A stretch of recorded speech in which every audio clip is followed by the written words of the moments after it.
So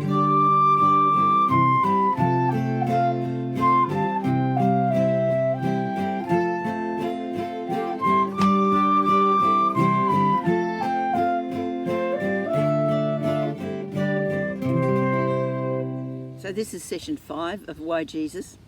And yesterday we saw how God made a covenant with Israel that he would be their God and they were to be a holy nation, a nation of priests that would display to the rest of the world who God was. And then the very next thing we read in Exodus is Moses getting instructions to build the tabernacle.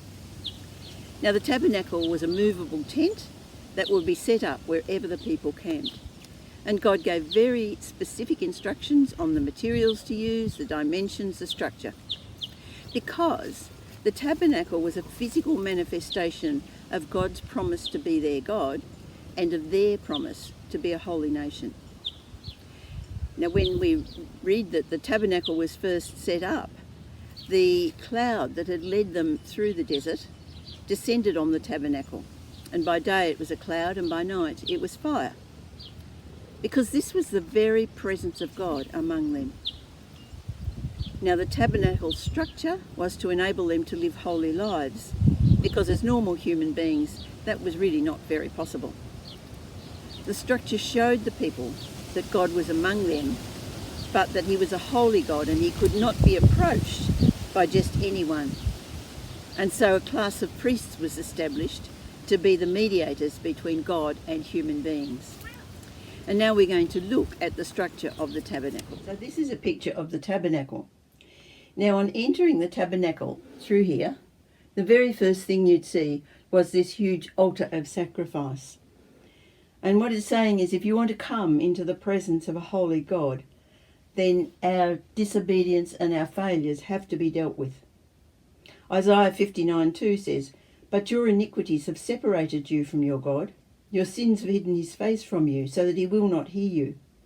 So this is the barrier between ourselves and God, and that has to be dealt with. It's the barrier that Adam and Eve brought in when they disobeyed. So this tabernacle is trying to deal with that barrier so that God can have relationship. This wall around here was higher than anyone could look over. But people outside the tent would always see this smoke rising from the the sacrifice altar. And so it was a constant reminder to them that they needed to deal with sin. Now a person making sacrifice for sin would come in through the gates. They would bring an animal and give it to one of the priests. And the priest would slaughter the animal. But as he did, the person would lay their hands on the animal while it died, signifying that this animal was paying for their disobedience towards God. Unfair on the poor animal, yes, but that's the cost of our disobedience. Now, the next slide flips out this cover so that you can see inside the tent.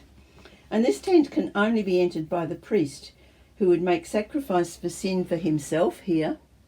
Then he would have to wash himself, cleanse himself here, before he could enter this area. Now in that area, he had to enter it every day, or someone had to keep these lamps burning, because they burnt night and day to signify the light of God always among them. Also, on this table were 12 flat loaves of bread, representing the 12 tribes of Israel. And they were a reminder of God's promise to sustain them. The loaves were replaced every week, and the priests could eat the old ones. Don't know what they tasted like anyway. Now, there was an inner tent here, and this contained the Ark of the Covenant. This is the Ark.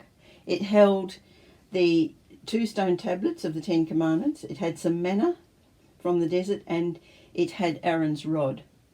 But the top of the Ark had 2 cherubim, whose outstretched wings, you can see here, outstretched wings, leaned over the top of the Ark and just touched. And this was the place for the very presence of God, and that's symbolised by the cloud. Only the high priest could enter this place, and only once a year, as he sacrificed for the sin of the whole nation.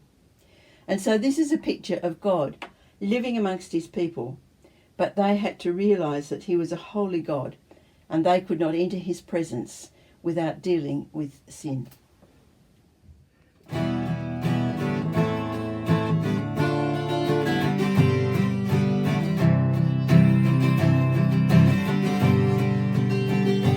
You are holy, Lord. You are holy, Lord. In your awesome presence I stand. You have taken away my shame.